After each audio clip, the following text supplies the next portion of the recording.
Welcome to Drink Beer, Think Beer, the podcast that gets the bottom of every pint. I'm John Hall. Today, it's a visit to Des Moines, Iowa, for a lively conversation with two of the state's leading brewers, the Guild Director and historian, Maureen Ogle. First, please go visit allaboutbeer.com. There you can find original articles, reviews, news, insights, and podcasts. You can listen to shows like Beer Travelers, Brewer to Brewer, and the All About Beer podcast simply by searching All About Beer wherever you listen to shows. This show and all of the work we do, it's supported by you. Please go visit patreon.com/allaboutbeer. A few bucks goes a long way to help keep the content fresh and to fund writers, photographers, creators, and editors. And if you'd like to learn more about advertising on this show, please email info@allaboutbeer.com. Speaking of that, you know that's the sound of another sale on your online Shopify store. But did you know Shopify powers selling in person too? That's right. Shopify is the sound of selling everywhere, online, in-store, on social media, and beyond. Take customers from picking it out to picking it up. Shopify syncs in-store inventory with Google, so when local customers search for that thing that they want that you have, bam, you're there. Demand meets supply. Sign up for a $1 per month trial period at shopify.com/drinkbeer. That's all lowercase. Go to shopify.com/drinkbeer to take your retail business to the next level today. Shopify.com/drinkbeer. Last week, I was in Iowa to speak and spend time at the state's annual Guild conference. It had been several years since I was there, and so I want to get a better handle on what's happening in the state. And it turns out it's a lot. What's happening there is important to the industry as a whole, and I think worth a listen. My guests are Dave Morgan. He's a small-town Iowa native that attended and graduated from the University of Northern Iowa with a degree in business administration in 1998. After graduation, he jumped into the hospitality industry, opening and operating multiple food and beverage locations before transitioning into the craft brewery scene in 2012. He leads the team at SingleSpeed Brewing Co, operating 3 locations, all within the state of Iowa. And he's been a member of the Iowa Brewers Guild Board since 2020, currently holding down the incredibly important to-do job of vice president. Maureen Ogle is the Wisconsin native who relocated to Iowa to attend college and law school. After graduation, she worked in a number of political roles. She then spent 7 years focused on state and federal policy for Hy-Vee as vice president of government relations. Her work was focused on retail business issues, and she's also served as the chief administrative officer for specialty cheese maker, the Maytag Dairy Farms, before joining the Iowa Brewers Guild as the executive director in the fall of 2021. After graduating from the University of Notre Dame with a finance degree in 2009, RJ Terzi spent time with relatives in southern Italy working at their winery and learning what it means to be passionate about your work and craft. In 2012, RJ and his parents, Bob and Amy Terzi, opened Exile Brewing. And over the last 11 years, he has guided Exile through the relatively easy growth of the 2010s. He earned his advanced Cicerone certification and is currently helping Exile navigate the more tumultuous waters of the 2020s. And Maureen Ogle is a historian and the author of Ambitious Brew, The History of American Beer. This was recorded live before an enthusiastic crowd at SingleSpeed's new Des Moines TapRoom. Here's our conversation. Yeah. Maureen, I want to start with you. I was asking about various topics, and I think that to appreciate where we are now, it helps to have a little bit of context. And you said brewers are so numerous these days because a bunch of people spent 30 years making indie brewing possible and popular. What did they all do to help us to get to where we are right now? They got a lot of laws passed, and they convinced conventional money lenders to lend money, and they were sufficiently inspiring that equipment manufacturers started building scaled equipment for small breweries. They were sufficiently influential that they convinced malting companies that they mattered. But what they mostly did since roughly 1978 was create a completely new beer culture And this is the fruits of it. What is that, 45 years? Like 1978 is roughly 45 years ago, Yeah, it's close to it. Yeah, about 40, so about actually more like 45 years. And so now there are, I don't know how many breweries in the U.S., 10,000 or 10 million or something like that. It's not 10 million, but it's like, we're closing in on 10,000. Okay, Yeah. and that is actually quite remarkable, given that it all happened in my lifetime. I'm guessing I'm probably the oldest person in the room, and so most of you probably grew up with this beer culture. But I guess my point as an historian is it took a long time to build, and it needs to be nurtured, I think, in order to survive. Enough people have to say, I really don't want to conquer the rest of the world with my beer. I'm happy to have a wonderful place like this where people who live in the neighborhood can come and drink beer. That's quite a contribution to humankind. But nobody should take all this for granted. I have no idea, about the Brewers Association and all that stuff these days, but all of this is relatively new, relatively speaking, and it went away before, and it could go away again, but hopefully it will not, at least for a while. Well, let's ask Maureen about this, because I'm curious as to, from your director perch, what's the current state of Iowa beer? It's a big question, yeah. Right? And, I started my career in politics, so I always have to say the State of the Union is strong, right? That's like the president's required to say that, right? The state of our union is strong. But, yeah, I think, RJ's bio kind of hit it on the head, and I think Maureen's point is right on point as well. I use the word maturing a lot to talk about our industry here in the state. So we had really some explosive growth in the early 2010s with some statutory changes that made it possible to have a tap room and now to have multiple tap rooms and to really grow a real small business here in the state.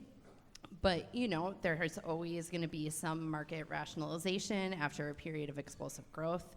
So I think we're seeing a little bit of an evening out across the industry. I get asked a lot, are we at saturation? Are there too many breweries? And my answer is always no. I probably get an email once a month from a city somewhere in Iowa saying, we have a really great space, here's our package, we're dying for a brewery to come in, we have this great, come locate here, old manufacturing space, we'll help you reinvest in it. So the interest is there for the importance of beer and tap rooms in communities, but now we got to talk to the consumers too and tell them what we have right here in the backyard. RJ's got a mic. I want to ask you then, and then I'll ask Dave the same question.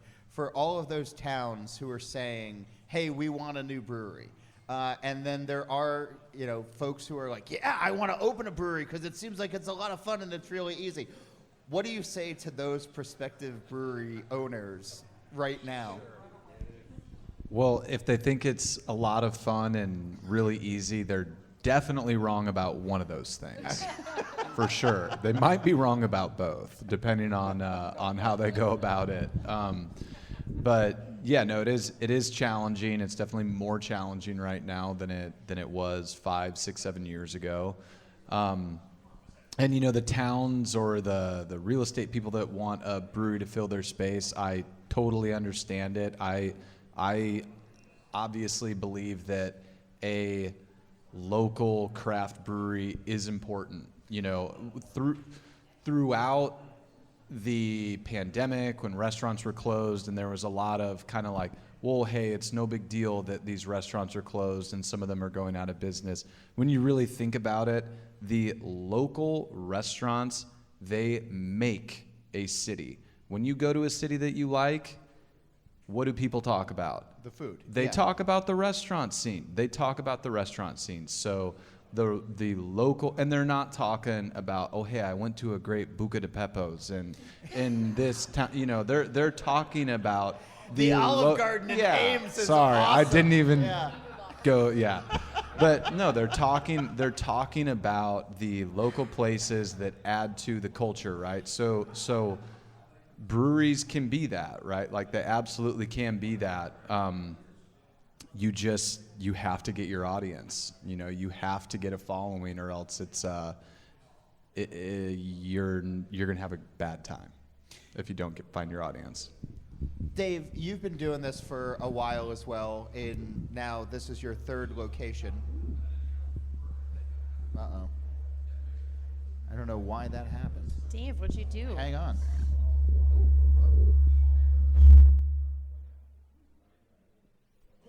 I don't. I think it knew what I was about to say. How do you build a community? Oh, that's the question. That's the question. Now? Yeah. Oh, how do you build a community? Man, it's not easy, but it's like anything else. It's through relationships, right? So like, community building is important to us. We've been in Cedar Falls since 2012. In Waterloo, the adjoining community in 2017.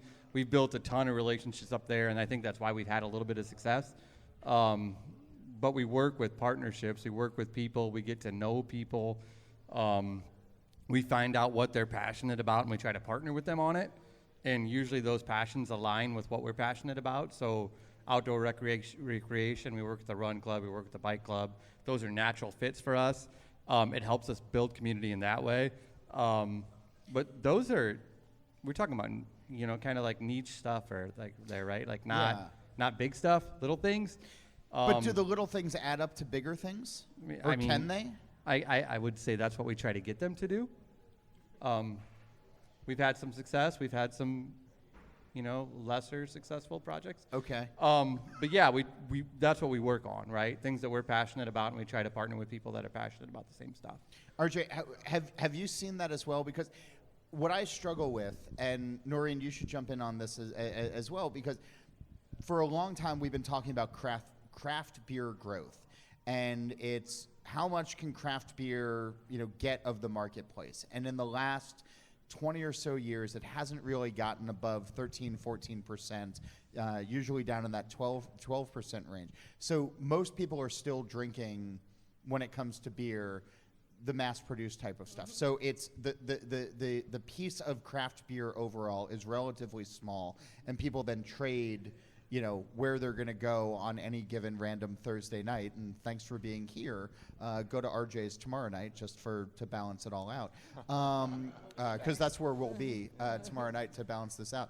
But how do you speak to that group, and then how do you try to grow past those national trends? Go ahead. Yeah. I can kind of start from a slightly more 10,000 foot view. So two things come to mind. One is we talk about, market penetration is so important, right? That we're not just talking to craft beer drinkers in 2023. That is not a winning formula, right? I have this great story from a brewery, and they're like, one of our biggest nights of the week is we host book club night, and all the women bring their husbands in. And so we started stocking all this different stuff because it is our biggest night of the week, right? Wait, you said book club?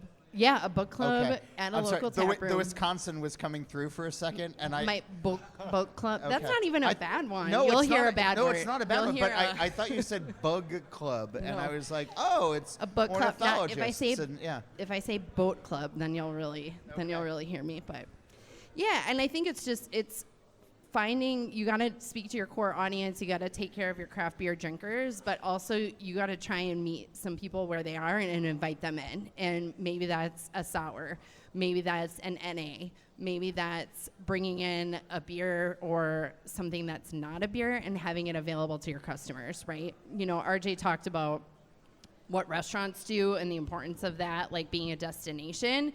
And so craft breweries have to be a little bit bigger than just craft beer, I think, in 2023.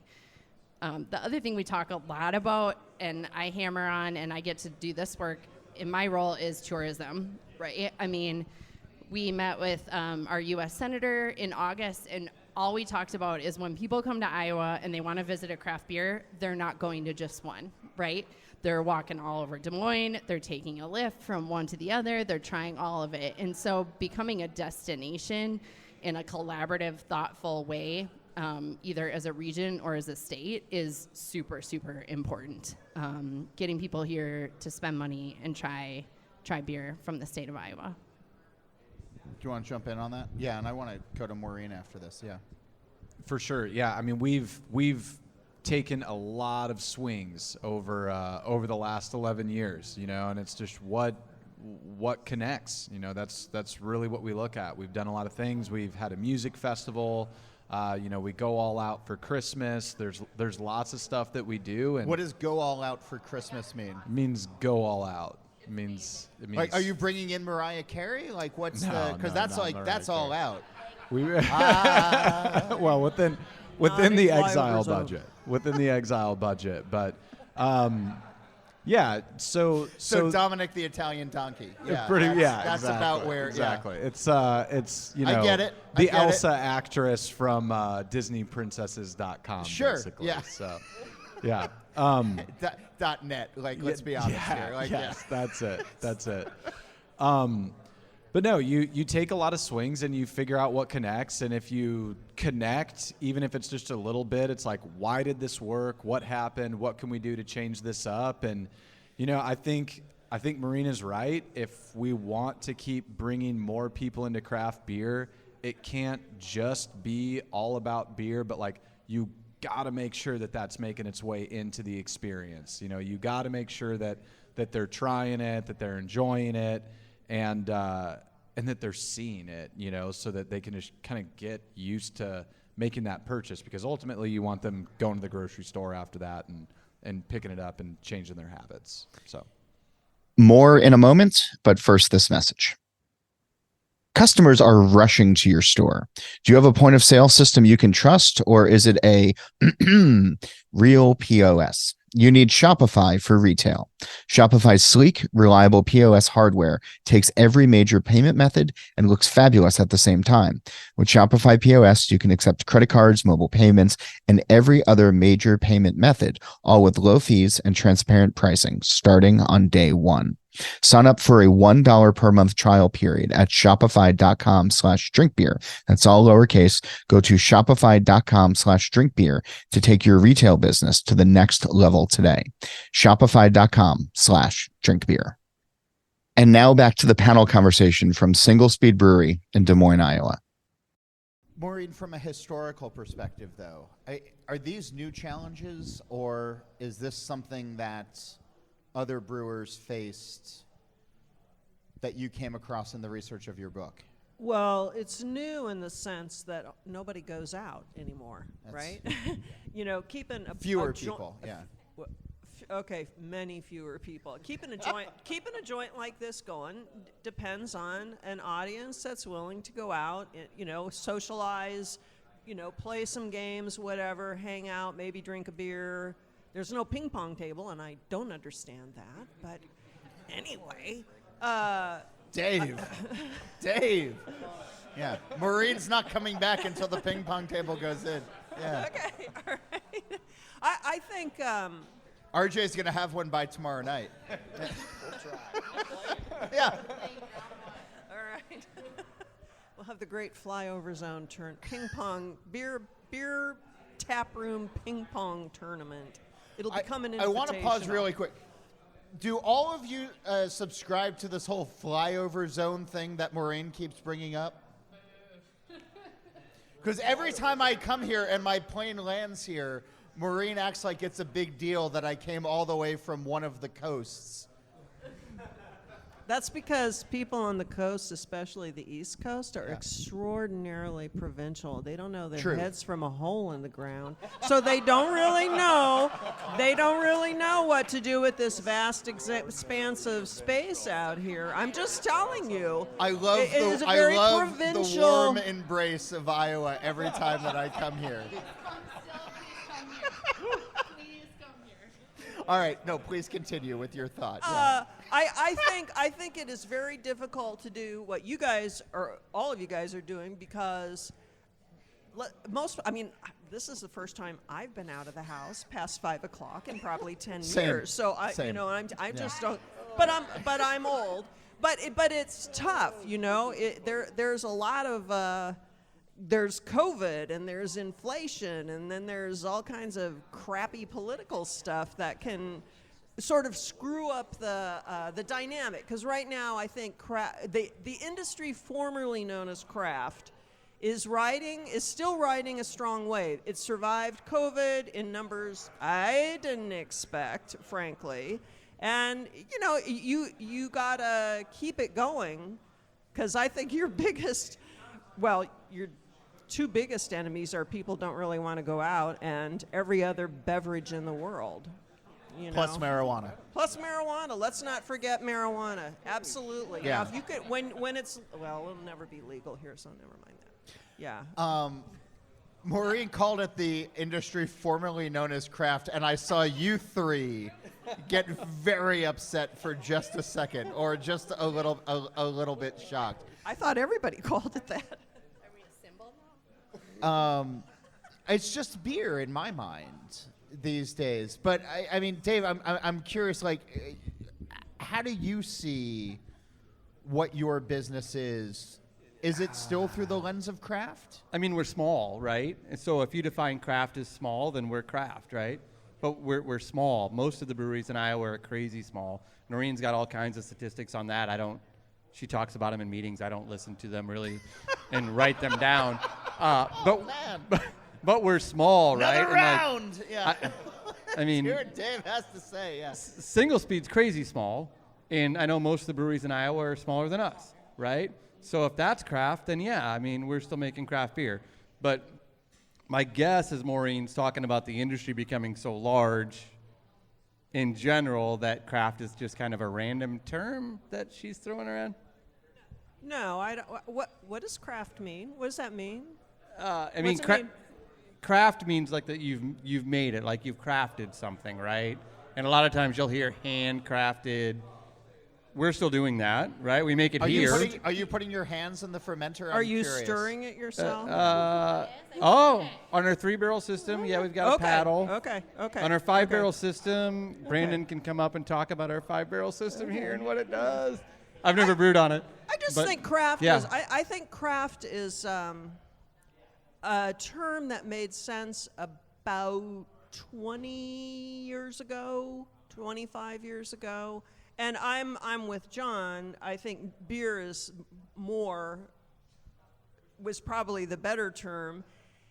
Indie beer might be better. I don't know. I mean, I know that BA tried that for a while. I don't think it really went very far. I don't know. But my point is that I don't think the word craft means anything at all.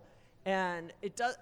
I don't know what it's supposed to signify, because who's the woman had an MA from UCLA, and she sold her beer to AB for shitloads of money. Golden Road or something. Meg Gill from Golden Roads, right? I mean, was that a craft? You know what I mean? It's just a weird term to lump a bunch of business people in. I just think, so I've been saying the industry formerly known as craft for about 10 years, so. Damn, I'm not very influential if you have not heard it. No, Noreen wants to jump in here. And then RJ, I think, has left the building.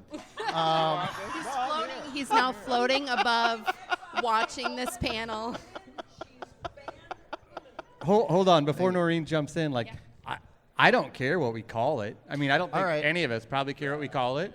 I just think the consumer might connect with craft, right? So, we've always operated under that assumption. I mean, I could get. Wait, do you feel the same way, RJ? I could give a shit less what we call it. And then we'll go to Noreen on this. I think the biggest thing is, and it kind of goes back to my comment about restaurants making the culture, is we are a part of the community. You know, if you want to call it a community brewer, but that sounds weird. Yeah, I don't like that. You know, but yeah, that sounds weird. But that is what we're doing. I mean, that is what makes your brewery in your city special, is that. Yeah. Saying a local brewery might, which sure. Which is weird. All right, go ahead. Sorry. Yeah. For me, it just goes back to, we're in the community. We're doing things. We're driving events. We're working with charities. We're trying to figure out what can be fun on a Thursday night in Des Moines. What can we do to drum up some action here? We're making beer, so beer is good at helping that stuff happen, but it can't be the only thing. Let's get something else going along with it. In 2012, though, that was enough. 2012 In was 2012 just it was saying, enough. yeah. Because it was kind of it was a novelty. Right. It was a novelty in Des Moines in 2012. It was a novelty everywhere in 2012. Yeah. Yeah. It was a novelty. And no, it's not anymore. You're absolutely right about that. It is not a novelty. All right, Noreen's champing at the bit here. Yeah, so I spent almost a decade in the retail food industry. And when you talk about, I mean, I think Dave had, like, the consumer knows what the word craft means, right? I don't know what the word craft means. All right, but go ahead. Yes. So There's a reasonable expectation about the product in the vessel. Yes. the word craft within our industry is tied to a story and community, right? And an identity. In the larger retail food industry, they've done studies about what it means to be like local, right? How food brands, I mean, artisanal cheese or anything, how they connect and tell that story. Like, oh, we're locally made, we're made by a family.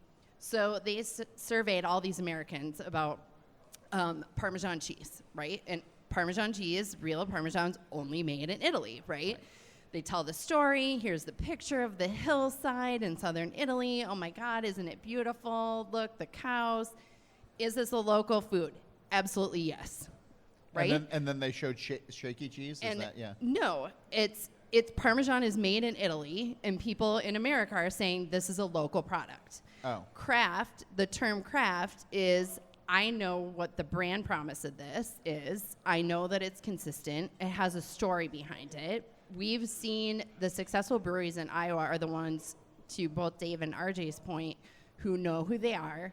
They know who their community partners are, right? And they're telling a story, right? And so we have big craft, quote unquote, right? National brand craft. Yeah. And I think even in the last 6 months, you've seen some of that kind of falling apart because, to Maureen's point, when you talk about craft that's distributed maybe nationwide and you're not connected with that brand promise anymore, maybe it doesn't mean as much or it doesn't work. It's not as successful of a story to the consumer. But at the same time, the number one craft beer consumed in the state of Iowa is not brewed here, right? What it's is a it? giant national, I believe it is Sam Adams. Blue Moon. It might be Blue Moon. Okay. I'll be silent for a moment. And then, so, I mean, the story, craft is a story. It's a story about local. It's explaining that when you drink Iowa beer, you are literally drinking some of the best beer in the world. I mean, gold medal, world-winning beer. But you have to tell that story because consumers in the marketplace still do put value in that local promise. So how do you differentiate local craft from big craft? I don't know, right? All right, That's but- our job. All right. This is not where I was expecting this conversation to go. You're welcome. I've given up on my notes. They've been on the table forever here. They have but a ring here's on my them question now. for. This is my question for Dave and RJ then, though. All right. So national craft versus local craft. When you dial then into the local level, and I've had your beers and I really enjoy them, and Dave, I've had your beers and I really enjoy them, and I'm drinking them right now. When we talk about local craft that is middling or poor or infected or not made well, how do you then differentiate yourself? Noreen brought this up. How do you differentiate yourself from the other local craft options where there's maybe diacetyl or maybe there's just sort of like a poor work ethic that goes into the beer these days? I mean, it has to start by not making that, right? Sure. So in preparing your team to not make it. But it's being made in Iowa. I've had it in the last 24 hours. So anyway, so we lean on Iowa craft in general. We're trying to grow Iowa craft in general, right? Every state's probably trying to grow 100%. craft beer born within, their borders in general. We're working on that. What I would love to see happen is for you not to encounter that, right? And for us Sure. to invest in Me education and to invest in Because I'm developing. putting my credit card down on the Yeah. table. I don't want to pay for it. That's why you're But I here. do, yeah. Yeah, I mean, it sucks to have that happen. And that's to be quite honest, the BA used to focus on this, and they don't focus on it as much as I wish that they would now. In 2016, 2017, 2018, if you went to the keynote at the BA, they would talk about quality, right? And if you don't have quality, you're gonna Sure. screw this up for everybody. Bruno and I were talking about this before, and earlier today, and Paul Gatza, who's the president of the BA, at one point, what's that? Yeah, he said, "Don't fuck it up," and he said, and he said, quality is important, and there was a bunch of brewers in the room who audibly laughed, and he said, if you're not paying attention to quality, you don't deserve to be in this room, and people thought he was joking. Yeah. No, I mean, I'll be honest. I don't communicate with the BA all that often, but I know that one email I sent to them was the year after they stopped focusing on that in their keynote, and I said, why are we not focusing on this now? Because I can tell you, I've had the same experiences that you have had, not recently, but that you've had in Iowa, and I'm like, I feel like this can screw it up for all of us if we're all not focused on quality, right? So, and then back to your question, how do we differentiate ourselves from that? We've been around since 2012. We expanded and actually got into production in 2017. We differentiate ourselves by not doing that, like by not making that. And even from a branding perspective, we tried to get a little bit further ahead of it. We try to look more polished than maybe we are from a big company point of view. Like, we believe in quality of product, but we try to make our branding look, we want people to think that we're big, right? Yeah. And again, we're crazy freaking small. We always have been. Looks like we're always gonna be, right? But we're small. But we try to look bigger, right? And we try to make the product appear as if it's coming from something like that has quality control standards, because we have quality control standards. Yeah. And we try to build a brand in a way that makes people understand they can trust us when they go, whether it's on the grocery shelf or in our tap room, right? And or at one of our restaurant partners. Yeah, and RJ, you've done the same. Done the same what? What Dave is just talking about, of making sure that you're putting out. You have to focus on quality. I mean, that's when we have our core values at Exile. The first one is quality first. That's always been our first core value. It's always been something that we've said, like, hey, this is where we live and die, is on our quality. If you're not making it, I don't see how you can compete in the brewing industry, in the atmosphere in the state of Iowa, if you are not making great quality beer. There's just too much good beer in Iowa at this point. So, Just a very quick historical example. Tomorrow morning at the ungodly hour of 9 o'clock, I'm going to do another podcast, but that one's about the collapse of Schlitz. Hurtful. Yes, when you're 70, it's hurtful. Shut up. Shut up. Not what I meant. Yeah. Oh, okay. It's fine. I thought you were like. No, that's fine. That's okay. fine. Just go ahead. Okay. Yeah. Anyway, Schlitz Beer was the number 2 brewery in the U.S. for from roughly 1933 until tragically about 1975, I believe. So that's why I have to get up at 6 so I can review my notes so I can get the year right.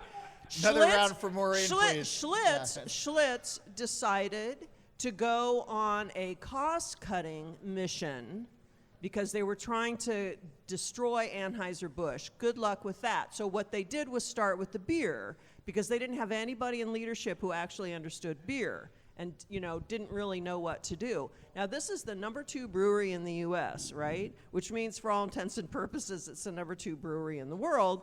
And within 5 years, after making 3 critical mistakes with the beer, the company was dead. So when he says quality, when she said, they're not kidding. If you screw up the quality, you are dead, and no one is going to come back and exhume your body.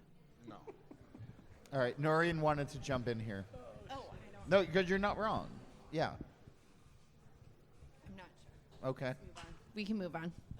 Are you sure? well, Yeah. I'll just say, so my dad worked at a beer distributor in the early 80s, and that exact incident that you're talking about was often brought up at the beer distributor, how like Schlitz is completely dead right now. And so, yeah, I mean, when we opened Exile, he told me that story many times, and it was like, you can't ever put out anything bad or else you'll be done like that. Yeah.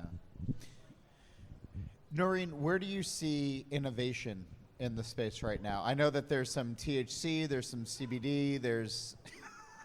Maureen's very excited Maureen just about. fist pumped. Let the record This is an show audio- Maureen did a fist pump. This is an audio medium, but Yeah. she definitely Yeah. fist pumped. 100%. Yeah. Where are we going in the Yeah, where the innovation, innovation is?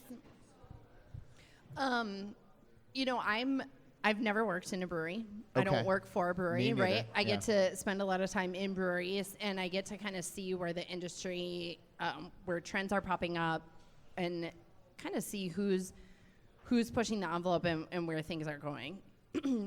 We're seeing a good amount of growth we're sitting in an additional location for one of our breweries. So I think having a footprint in multiple cities is something where we're seeing some flexibility in the state of Iowa. That's legislation we got passed here.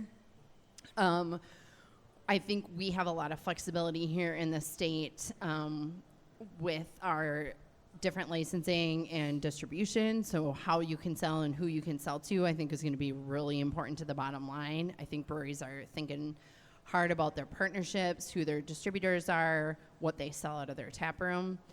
And then I think it's been interesting to see the rise and fall of the hard seltzer. You know, we're seeing definitely some market rationalization there. Yeah. You know, look at the shelves in a retail outlet a year ago versus today, right? It's wild. And I think breweries are really like watching that and dipping a toe in. RJ's Exile does a great job of trying lots of different things. I know like they sold an NA at the Iowa State Fair, which was a big deal. And the fun thing I've seen a lot, and you know, I'm a middle-aged mom, right? And we're not pounding 14% IPAs on a Thursday night at our book club, right? But we really would love a 5% fruited sour or a session or something that I can have more than one of and still drive home safely, right? Yep. And I think I've been blown away looking at what breweries are doing across the state of Iowa, bringing some of those ABV down, but also still having those big, fun, exciting flavors where you're still having this great beer, but it's, you know, it's a Thursday night, right? I'm not having 3 bourbon barrel aged. I call those my bedtime beers. Sure. Because I'm like, I'm going to open this, but I got to be like in my pajamas by the time we have this, right? It's like 15%. It's amazing. It tastes like chocolate and bourbon. Like there is nothing better, right? But like we got to meet people where they are too. And you know, the generation right after me is thinking about their consumption. They're thinking about their health. They want some different options. And I've loved seeing Iowa brewers respond really hard and really fast with lots of options in those lower ABVs.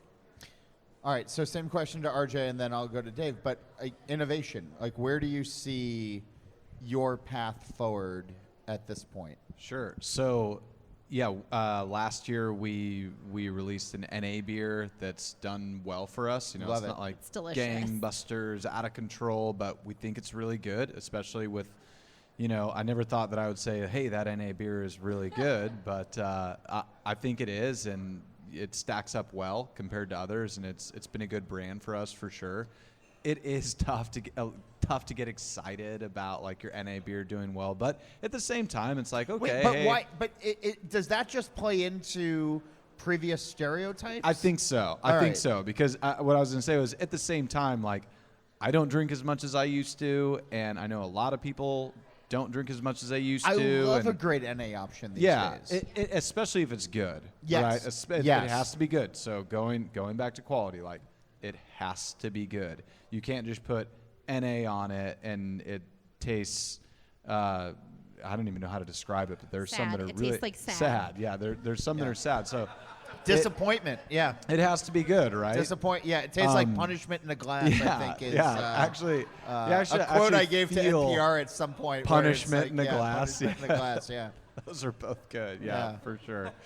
And then the other area that we're really excited about right now, we're doing a partnership with the University of Iowa, or I shouldn't say that, the Swarm Collective, that supports Iowa athletes, and this is the NIL thing. You know, this was something that started outside of beer, but beer has jumped into it. You know, we partner with these guys.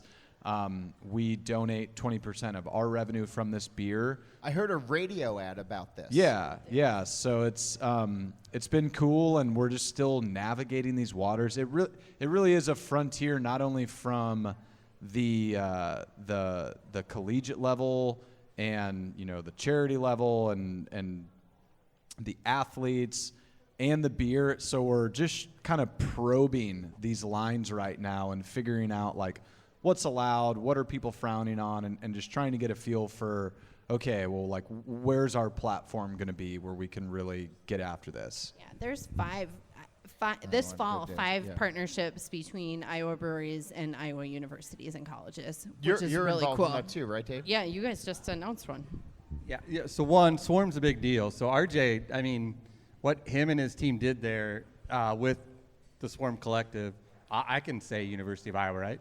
Go ahead. I can say University of Iowa. I mean, University of Iowa is a big deal in Iowa, right? We don't have professional sports teams here, right? We've got college sports. We've got the U of I. We've got Iowa State. We've got the University of Northern Iowa, where I'm from. But we've got, I mean, it's a big deal. And you guys were on the front side of that. And what you've done with that is really fun to watch it emerge. And also, as a guy in the brewing industry, like, think about how can we learn from that and how can we move forward too. But Swarm's been a big deal. I mean, a lot of national coverage on it. Yeah, we've got a small one coming out. We're working with the University of Northern Iowa, which is a smaller university, but it's where we're at. Yeah. You can cheer again if you want. Yeah, Cheer. you can do it. Woo! Right. That's like a big applause line here. Yeah, Just name a university and you'll get an applause Folks are line. excited. Feel the energy in the room. But we've got a beer called Prowl coming out in support of the collective up there. We're excited about it. It's a really nice beer. I've been drinking it, and I enjoy it, so that's fun. But when you think about innovation and, like, what are we up to, I think that's where you kind of, like... Yeah.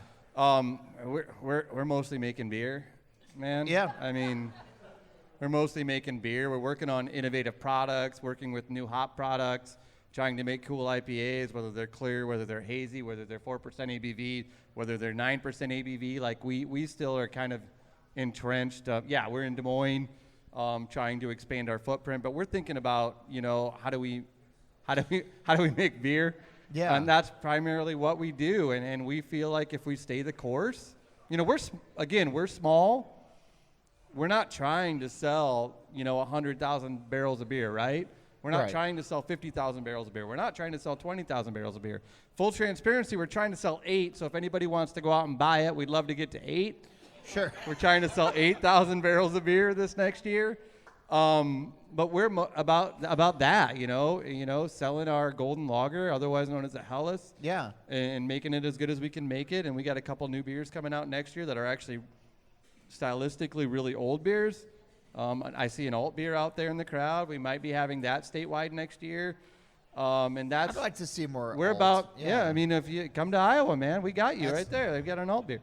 But we're about making beer. Maureen. Yeah. Maureen, did you want to jump in? You seemed like you had something you really wanted to say. No, I'm just excited. I wasn't going to go for like the cheap shot applause line naming universities, right? And then get everybody to cheer, right? You want to do it? Go for it. No, to Dave's point, most of our breweries are really small. And I think some of the innovation is, I think breweries are kind of circling up and saying, okay, what is our goal? Who do we want to be? How big do we want to be? Are we the center of our community? Are we distributing in 30 states? And we have breweries on both ends of the spectrum. Right now in Iowa, we do not have a brewery who is in the top 50 in the country. We don't have a brewery in top 50 production. Okay. So, we have plenty of room for growth. Sure. We have breweries who are rapidly growing. We have a friend here from Big Grove Brewery, which is one of the fastest growing breweries in the state, right? Woo. And I think I would say a fun thing too, like innovation. I mean, also just really dialing in on the stuff that they're good at. So it's almost some of the innovation is coming back from like remembering who we are. That local craft story is that brand promise, right? That's how you get people to come back to you. And, both RJ and I'll brag for them. That's my job. They pay me to brag about them. So both RJ and Dave, their breweries have won, world medals, right? Big Grove won world medals. We had a brewery in Des Moines win 2 gold medals at the World Beer Cup, like the biggest competition in the world, right? And so these guys are dialing in on this stuff that's really good. They're figuring out what their big sellers are, what people really want, and then, staying really focused on that. So it's almost like... You have a microphone.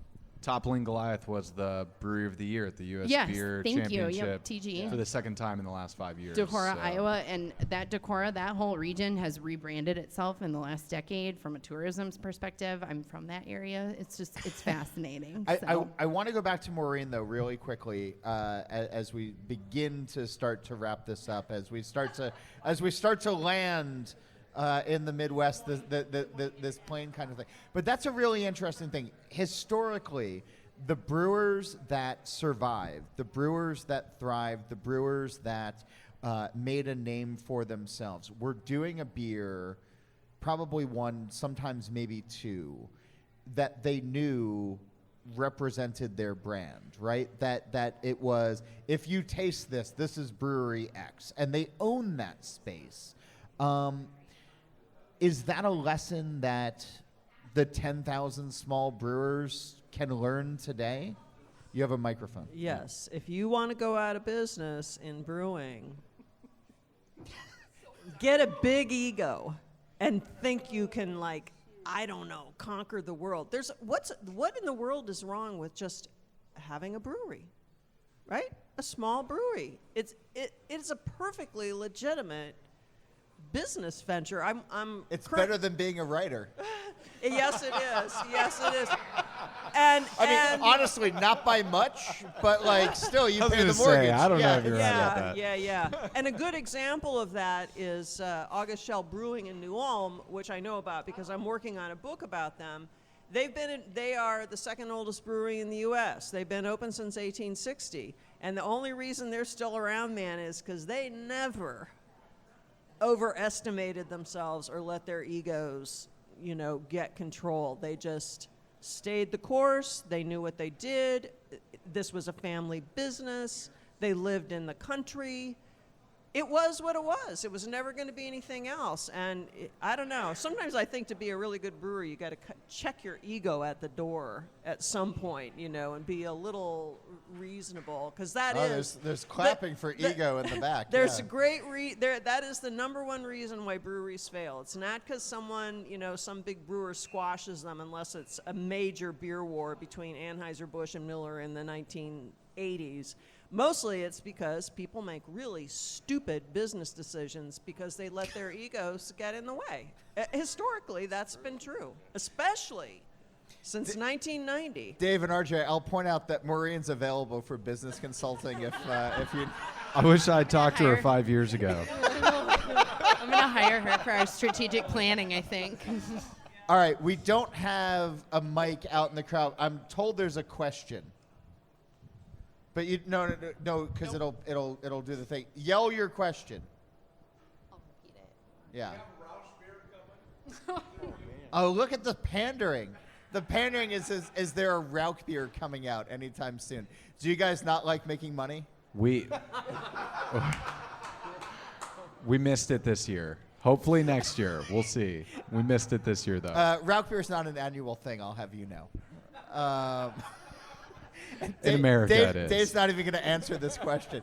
You guys set me up. I thought this was going to be a real question. You're just pandering to the Rauch beer set. All right. I try to end most of the podcast by asking the green door question. And so in the television show The Good Place, on the final season, the 4th season, there's a concept that's introduced where somebody can walk through a green door and be anywhere doing whatever they wanted to do. And so if we had a green door on our plane of existence and this panel conversation ends and you could walk through it and be at any pub or any brewery anywhere in the world, where would you want to go? Who would you want to be with? And what would you like to be drinking? And Noreen, let's start with you. Oh my God. Mine's okay. None of you listen to the show, and that's hurtful. That's fine. I've been asking this question. I have been asking this question for 3 years. Yeah. I'm sorry, John, that I was not prepared. No, that's for fine. Your, that's for fine. your No, show people ending. usually tune out about the halfway mark. That's fine. Walk through a door and be in a brewery. A brewery or a pub anywhere in the world. Anywhere in the world. Where would you want to go? Who would you want to be Okay. with? And what would you like All to be right, drinking? we're walking through the door, and it's a tourist trap, but we're going to go to the Temple Bar in downtown Dublin. Sure. Right? It's Been beautiful. The only bad thing is you can drink Guinness, or the only other beer they have on tap is Coors Light in Ireland. Everywhere, it's so depressing. Why not both? So we're gonna walk through that door, and I'm gonna take my 10 best friends from law school. We used to fly somewhere in the world. You have 10 best friends? Can you believe it? 10 I have women like lawyers. 2 friends, We and are Maureen like is half of that. 10 women lawyers, and we pick a destination, and then we all fly there, and we meet up, and we have not done it in like 3 years now, so we're overdue. You So need to I'm send gonna them buy this the first podcast. round. You're gonna double our download numbers if you send it to all I 10, will. which is I gonna will. be great. It's gonna be just wait till you. They will. They've helped win contests for people when we put them into action. I mean, we're all female lawyers. We can run the world. So yeah, we're going to Temple Bar in Dublin to drink some beers and sing really loud out of key. All right, RJ, where are you going? What are you drinking? Who are you drinking it with?